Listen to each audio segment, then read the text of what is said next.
Good morning students. बहुत सारे student का कहना था कि सर पहले टर्म टू का जो सीबीएसई बोर्ड का है उसका पहले आप वीडियो लेक्चर बना दीजिए।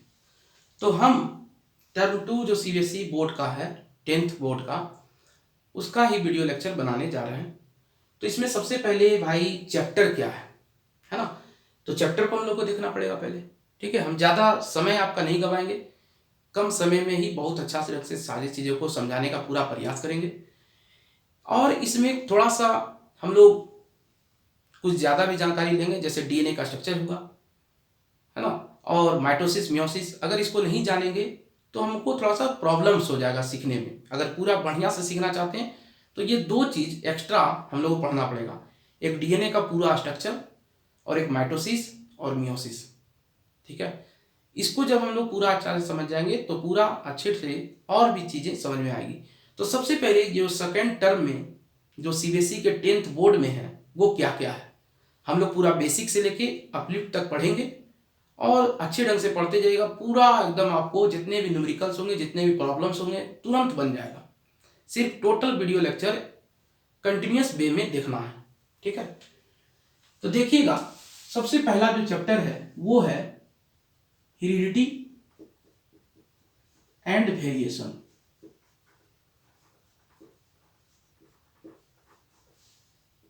दूसरा चैप्टर आप लोगों का है रिप्रोडक्शन। और तीसरा चैप्टर जो है आवर इन्वायरमेंट। यही तीन चैप्टर पढ़ना है। इसमें से भी वेरिएशन डिलीटेड पोर्शन है, नहीं पढ़ना है। यानी निश्चित तौर पे हम लोगों को हेरिडिटी पढ़ना है, रिप्रोडक्शन पढ़ना है, आवर इन्वायरमेंट पढ़ना है। यानी 2.5 चैप्टर ही पढ़ना है पूरे बायोलॉजी में। यानी ये 2.5 चैप्टर अगर बायोलॉजी का पढ़ लेते हैं तो सेकेंड टर्म आपका सीबीएसई का सिलेबस खत्म हो जाता है। तो इसको पढ़ने के लिए थोड़ा सा हम इसमें पूरा डीप से जाते हुए पूरा सब चीज को देखेंगे। तो इसमें थोड़ा सा हम लोग को डीएनए का स्ट्रक्चर, रेप्लिकेशन, ट्रांसक्रिप्शन, ट्रांसलेशन, ये सारा चीजों को देखना पड़ेगा। सेल का थोड़ा सा बारे में जानकारी प्राप्त करना पड़ेगा और माइटोसिस मियोसिस को देखेंगे। क्योंकि डीएनए का स्ट्रक्चर क्यों देखेंगे, क्योंकि हम जानते हैं एक सेल जो होता है, एक सेल डिवाइड करता है और ये दो सेल बन जाता है, फिर ये सेल डिवाइड करता है, फिर ये दो सेल बन जाता है, तभी तो बॉडी ग्रोथ कर रहा है। तो भाई बॉडी जो ग्रोथ कर रहा है हम जानते हैं इसमें भी 46 क्रोमोजोम, सभी में 46 क्रोमोजोम होता है ह्यूमन में। तो कैसे हो गया ये सारे चीजों को हमको समझना पड़ेगा। तो इसके लिए हमें डीएनए जरूर देखना पड़ेगा। बिना डीएनए को समझे हुए ये चीजें समझ में नहीं आएगा कि किस प्रकार 46 से 46 ही सब में हो गए। फिर गैमिट जब बनाए तो 23 हो गया गैमिट में। कैसे हो गया भाई 23? तो इसका मतलब माइटोसिस भी पढ़ना पड़ेगा और मियोसिस भी पढ़ना पड़ेगा। क्योंकि स्पर्मेटोजेनेसिस और oogenesis पढ़ना है तो उसके लिए माइटोसिस और मियोसिस दोनों पढ़ना पड़ेगा। तो हम लोगों को जब ये सारा चीज को देखना है तो हम लोग पहला चैप्टर हेरिडिटी एंड वेरिएशन को स्टार्ट करते हैं। इस हेरिडिटी एंड वेरिएशन में को ही कहते हैं जेनेटिक्स। तो सबसे पहला पूछ देगा what is genetics. Genetics is the branch of biology which genetics is the branch of biology which deals with the study of heredity and variation। ठीक है, यानी genetics is the branch of biology which deals with the study of heredity and variation. यानी heredity और variation के study को ही genetics कहते हैं। यानी निश्चित तौर पे भाई हेरिडिटी क्या है इसको हमको जानना पड़ेगा। Transmission of characters, transmission of characters from parent to offspring is called heredity. और वेरिएशन क्या है? Variation means differences. Variation means differences, यानी कि सबसे पहले heredity transmission of characters, characters का ट्रांसमिशन करना फ्रॉम पेरेंट टू ऑफस्प्रिंग या from one generation to next generation, क्योंकि पेरेंट एक जनरेशन का है और ऑफस्प्रिंग दूसरी जनरेशन का है। तो transmission of characters from parent to offspring कहें या transmission of characters from one generation to next generation is called heredity. तो कैरेक्टर्स क्या हुआ भाई, क्या ट्रांसमिट कर रहा है कैरेक्टर्स? जैसे क्या हो गया कैरेक्टर्स के रूप में हाइट ट्रांसमिट कर रहा है वन जनरेशन से नेक्स्ट जनरेशन में। बॉडी का टेक्सचर यानी कि कलर, गोरा है कि काला है, वो ट्रांसमिट कर रहा है। ईयर लोब्स कैसा है, फ्री ईयर लोब्स है या अटैच्ड ईयर लोब्स है, ये ट्रांसमिट कर रहा है। फ्लावर का कलर कैसा है, फ्लावर का शेप कैसा है, अगर प्लांट में देखें तो ये शेप का, ये पोट का शेप कैसा है, ये ट्रांसमिट कर रहा है। बाल का कलर कैसा है, आंख का कलर कैसा है, ये ट्रांसफर कर रहा है। और भी बहुत सारे वेरिएशंस है जो ट्रांसफर कर रहा है पेरेंट टू ऑफस्प्रिंग में। तो एक्चुअली फादर ऑफ जेनेटिक्स जो है ग्रीगर जॉन मेंडल है। पूछ देगा फादर ऑफ जेनेटिक्स, इन्होंने 7 पेयर्स ऑफ कॉन्ट्रास्टिंग कैरेक्टर्स लिए थे पी प्लांट के लिए, ठीक है। तो फादर ऑफ जेनेटिक्स कौन है? George ग्रीगर Mendel. George ग्रीगर Mendel is the father of genetics. इन्होंने किस पर वर्क किए? तो पी प्लांट पे। पी प्लांट पे। इसका बॉटनिकल नेम क्या होगा भाई पी प्लांट का? तो पाइसम सटिवम। पाइसम सटिवम क्या है भाई? It is the botanical name of the P. तो पाइसम के लिए ये जो है वर्ड, ये जीनस को शो कर रहा है और ये स्पीसीज को शो कर रहा है। तो कोई भी साइंटिफिक नेम या बॉटनिकल नेम या जूलॉजिकल नेम लिखते हैं तो पहला वर्ड जीनस को शो करता है, दूसरा स्पीसीज को शो करता है। जीनस का पहला लेटर कैपिटल से लिखेंगे, इसलिए पी कैपिटल से लिखेंगे, और स्पीसीज का पहला लेटर स्मॉल से लिखेंगे और सेपरेटली अंडरलाइन करेंगे, कभी भी एक साथ अंडरलाइन नहीं करेंगे क्योंकि इसे इटैलिक फॉर्म में लिखा जाता है। हम लोग इटैलिक फॉर्म में लिख नहीं सकते, इसीलिए सेपरेटली इसे पता चल जाए कि भाई ये जीनस है, ये स्पीसीज है। अगर एक साथ अंडरलाइन कर देंगे तो इसका मतलब गलत हो जाएगा, वो कि जीनस स्पीसीज के बारे में आपको पता नहीं है, आइडिया नहीं है इसका मतलब। तो ये जीनस है, ये स्पीसीज है, बॉटनिकल नेम है ये क्या है भाई? Botanical name of the P. Botanical name of the P, ठीक। तो हमने देखे genetics. Genetics is the branch of biology which deals with the study of heredity and variation, इसीलिए चैप्टर का नाम है हेरिडिटी एंड वेरिएशन। तो उसको जेनेटिक्स के रिगार्डिंग हम लोग पढ़ते हैं। हेरिडिटी क्या है? Transmission of characters from parent to offspring is called heredity. Variation क्या है? वेरिएशंस मीन डिफरेंसेस, यानी डिफरेंसेस है, यानी पेरेंट से ऑफस्प्रिंग में कुछ ना कुछ डिफरेंसेस है। 2 ऑफस्प्रिंग्स हुआ एक ही पेरेंट को, उसमें कुछ ना कुछ डिफरेंसेस है। फादर ऑफ जेनेटिक्स कौन है भाई? तो जॉर्ज ग्रीगर मेंडल। इन्होंने किस पे वर्क किए थे? पी प्लांट पे, pisum sativum. Botanical name of the pea plant है पाइसम सटिवम, ठीक है, जॉर्ज ग्रीगर मेंडल। ये क्या थे भाई? तो एक तरह से पादरी जी से कहते हैं, फादर, है ना। चर्च में वो रहते थे और वर्क कर रहे थे। अब हम लोग देखेंगे टर्मिनोलॉजी, बहुत सारे टर्मिनोलॉजी हैं।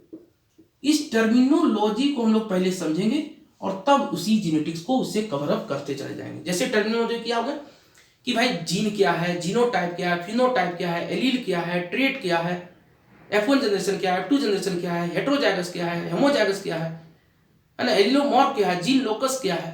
ये सारी चीज को जब तक समझेंगे नहीं तब तक हम mono hybrid cross, dihybrid cross कैसे समझेंगे? इसलिए सारी चीजों को हम लोग को समझना है पहले, ठीक है। तो इससे पहले लिख लीजिए, मैं फिर रब कर देता हूं, ठीक है।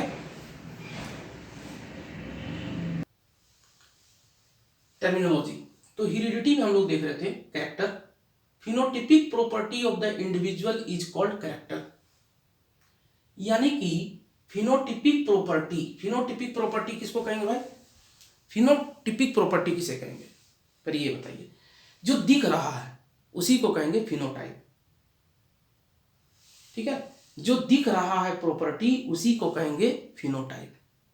जैसे क्या है कि भाई आप दिख रहे हैं कि गोरा है कि काला है कि मोटे हैं कि पतले हैं, ये फिनोटाइप हो गया। तो phenotypic property of the individual, किसी इंडिविजुअल का फिनोटिपिक प्रॉपर्टी ही कैरेक्टर कहलाता है। कि वो गोरा है, काला है, पतला है, मोटा है, क्या है, तो उसको कहेंगे क्या? Phenotypic property of the individual is called character. तो there are 7 pairs of contrasting character present in the pea plant. Pea plant में 7 पेयर्स ऑफ कॉन्ट्रास्टिंग कैरेक्टर है। तो पहला कैरेक्टर है प्लांट हाइट, और सभी कैरेक्टर के 2 ट्रेट होते हैं, एक डोमिनेंट और एक रिसेसिव। तो डोमिनेंट और रिसेसिव क्या है? डोमिनेंट उसे कहते हैं जो अपने प्रेजेंस में रिसेसिव वाले के इफेक्ट को दबा दे। जो दबता है वो कहलाता है रिसेसिव, जो दबाता है वो कहलाता है डोमिनेंट। जैसे किसी स्कूल में आप देखे होंगे बहुत सारे बच्चे होते हैं, उसमें कोई एक बच्चा बहुत ही ज्यादा शरारत कर रहा है, वो डोमिनेट करता है पूरे क्लास को, तो सब हो गया रिसेसिव और एक हो गया डोमिनेंट। तो यहां पर हर कैरेक्टर के 2 ट्रेट है, डोमिनेंट एंड रिसेसिव। तो एक्चुअली जो ट्रांसमिशन होगा वन जनरेशन से नेक्स्ट जनरेशन में, वो कैरेक्टर का ट्रांसमिशन नहीं होगा, वो ट्रेट का एक्चुअली ट्रांसमिशन होगा।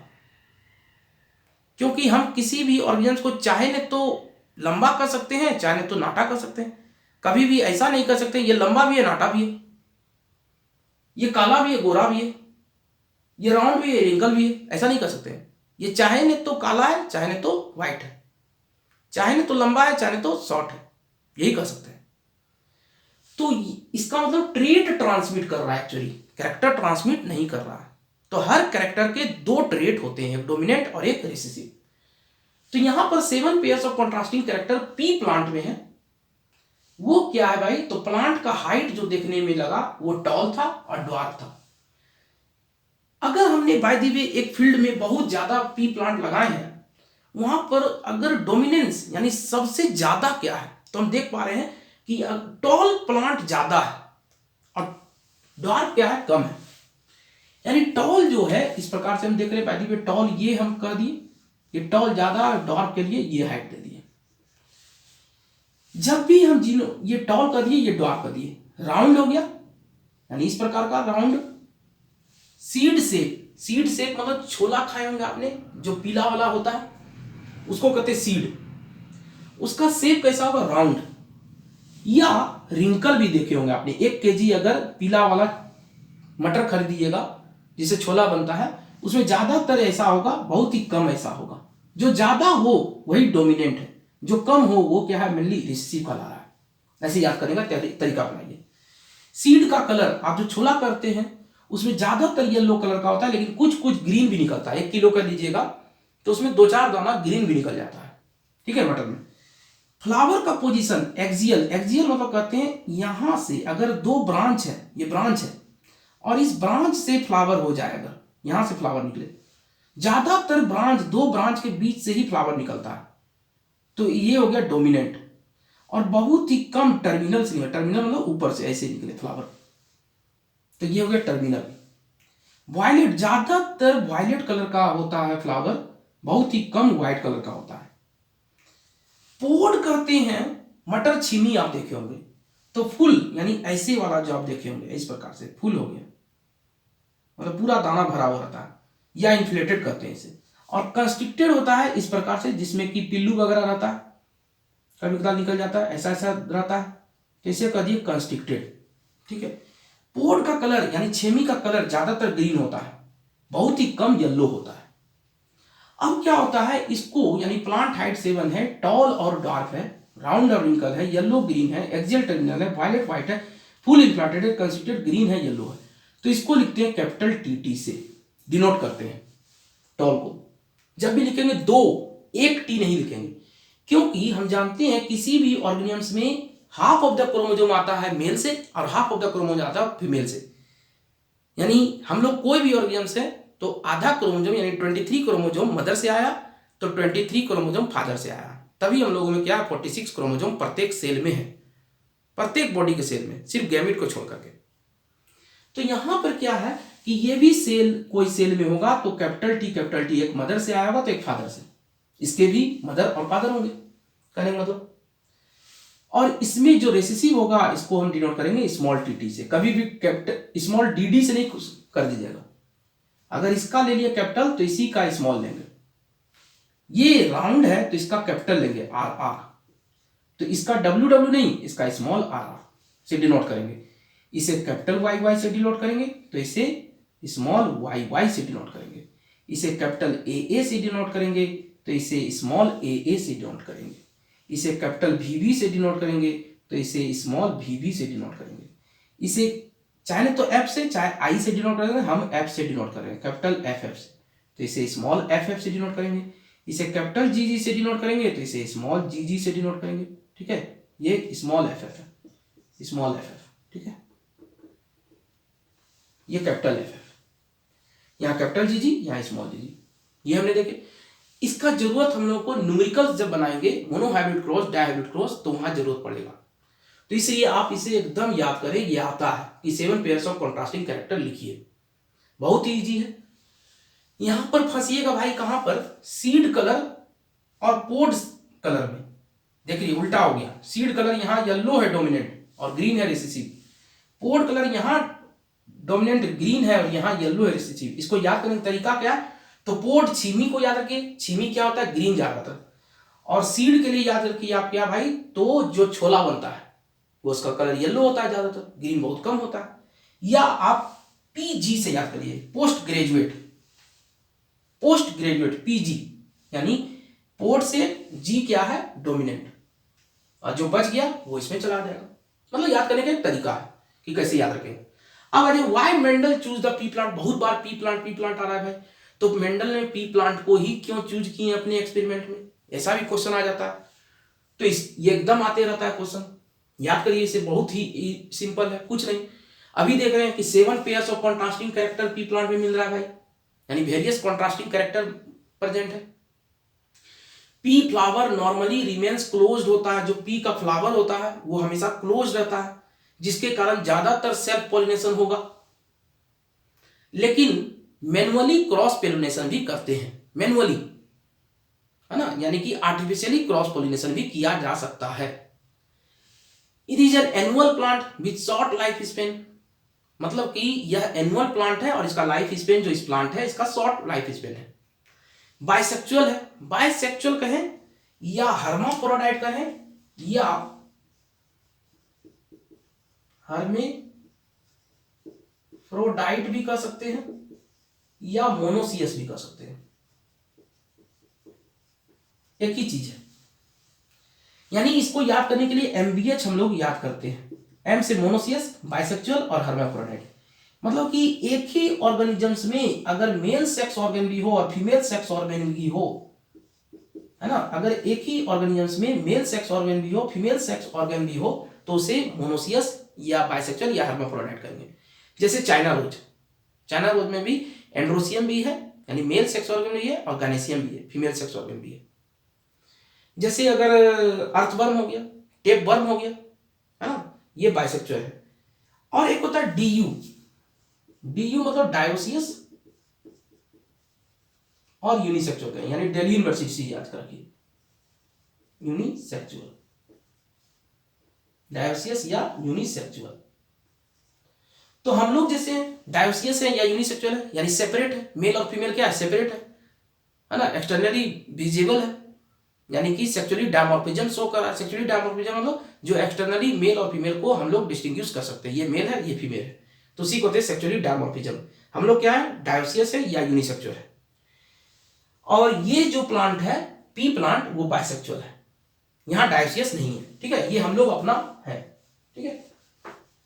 अब क्या है भाई, तो a large number of seeds are produced, हम देख पा रहे हैं कि भाई ये जो पी प्लांट है इसमें बहुत ज्यादा सीड प्रोड्यूस हो रहे हैं। अगर बरगद का ट्री ले लेता मेंडल तो उसका सीड लगाते, फिर उसका बरगद का ट्री होता, फिर सीड लगाते, तब ना देखते भाई कि क्या इफेक्ट हो रहा है। तो उसका सीड लगाते और बरगद का ट्री होते होते तक में मेंडल निकल जाते। इसीलिए इन्होंने कम एनुअल प्लांट लिए जो कि 3 महीना में ही अपना रिजल्ट शो कर दे, फिर लगा देंगे, फिर लगा देंगे, फिर लगा देंगे। तो बहुत जनरेशन तक ये देख सकते हैं, 1-2 जनरेशन नहीं, बहुत ही जनरेशन तक इसका चर्चा ही कर सकते हैं। तो हमने अभी सिर्फ कैरेक्टर के बारे में लिखे टर्मिनोलॉजी। नेक्स्ट टर्मिनोलॉजी हम लोग देखेंगे, बहुत सारे टर्मिनोलॉजी है, सभी टर्मिनोलॉजी को हम लोग देखेंगे। चलिए तो देखिएगा, टर्मिनोलॉजी में हम लोग ट्रेट देख रहे हैं। It is an inherited character. अभी देखे थे हमने 2 ट्रेट होता है हर कैरेक्टर का, एक होता है डोमिनेंट, एक होता है रिसेसिव। तो ट्रेट ही क्या रहा है, इनहेरिट कर रहा है। इनहेरिट मतलब 1 जनरेशन से नेक्स्ट जनरेशन में जा रहा है। कौन? ट्रेट। कभी भी कैरेक्टर नहीं जा रहा है, चाहे तो व्हाइट होंगे यानी गोरा होगा, चाहे तो काला होगा, चाहे लंबे होंगे चाहे नाटे होंगे, तो ट्रेट जा रहा है। इनहेरिटेड मतलब कि 1 जनरेशन से नेक्स्ट जनरेशन में जा रहा है ट्रेट। तो व्हाट इज ट्रेट? तो it is an inherited character. Genotype क्या है? Genetic constitution of an individual for any particular character और trait is called genotype. Genetic constitution, जैसे हमने देखे थे टॉल के लिए कैपिटल टीटी लिख रहे थे, डार्क के लिए स्मॉल टीटी लिख रहे थे। तो निश्चित तौर पे कैपिटल टीटी लिखे या स्मॉल टीटी लिखे या कैपिटल टी स्मॉल टी लिखे, ये जेनेटिक सिंबल्स है। ठीक है, अगर कैपिटल टी लिख रहे हैं तो भी tall, capital t small t लिख रहे हैं तो भी टॉल, और स्मॉल टी लिखेंगे तो क्या होगा? ड्वार्फ होगा। क्योंकि कैपिटल टी तो टॉल है भाई, लेकिन कैपिटल टी स्मॉल टी में देखना है कि टॉल होगा कि ड्वार्फ होगा। तो हम देख रहे हैं ये रिसेसिव है, ये रिसेसिव है तो निश्चित तौर पे ये डोमिनेंट है। डोमिनेंट वाला रिसेसिव वाले को इफेक्ट को दबा देता है, तो निश्चित तौर पे अपना शो करेगा, इसीलिए ये टॉल ही होगा। Phenotype, physical appearance of an individual, यानी कैसा दिखने में लग रहा है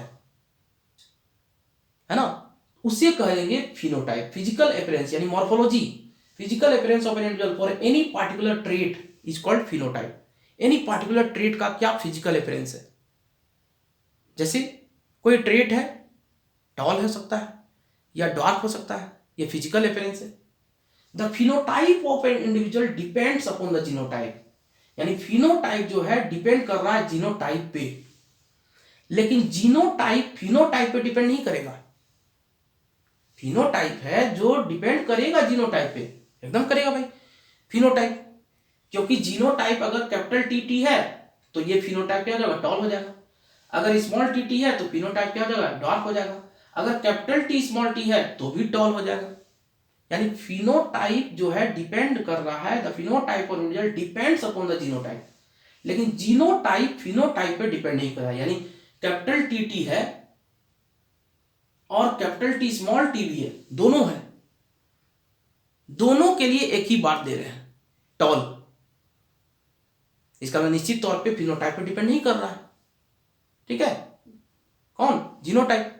लोकस, फिनोटाइप जीनोटाइप के बाद हम लोग देख रहे हैं लोकस। यानी लोकस क्या है? तो जहां क्रोमोजोम के जगह पर क्रोमोजोम, ये क्रोमोजोम बना रहे हैं और इसी क्रोमोजोम में डीएनए होता है। इस डीएनए के स्पेसिफिक सेगमेंट को कहते हैं जीन, और जीन के बैठने के जगह को ही कहते हैं लोकस। क्रोमोजोम हुआ, specific segment of the DNA is called gene, और इसी जीन के बैठने के जगह को ही कह रहे हैं लोकस। तो लोकस क्या है? ए फिक्स्ड पोजीशन और place on a chromosome that is occupied by given gene और one of its allele is called locus. अब एलील क्या है, जीन क्या है, इसको हम लोग नेक्स्ट क्लास में देखेंगे। ठीक है, तो आप लोग एकदम नोट्स बनाते रहिए, हम पूरा नोट्स लिखा रहे हैं, पूरा एक कॉपी कलम ले करके बाकायदा पूरा लिखिए और पढ़िए, याद करिए, सभी चीज़ का यूज होगा, पूरा बढ़िया से पढ़िए, पूरा एकदम जितना भी टर्म 2 का है सारे सिलेबस को हम कंप्लीट करेंगे। ठीक है, तो अब आपको अच्छा लगे तो लाइक शेयर एंड सब्सक्राइब करिए और पूरा एकदम शुरू से अंत तक वीडियो को देखिए बिना रुके हुए। ठीक है, तभी आप समझ पाएंगे, और डेली क्लास करिए, डेली का डेली आप नोट्स बनाइए। ठीक है, ओके बाय।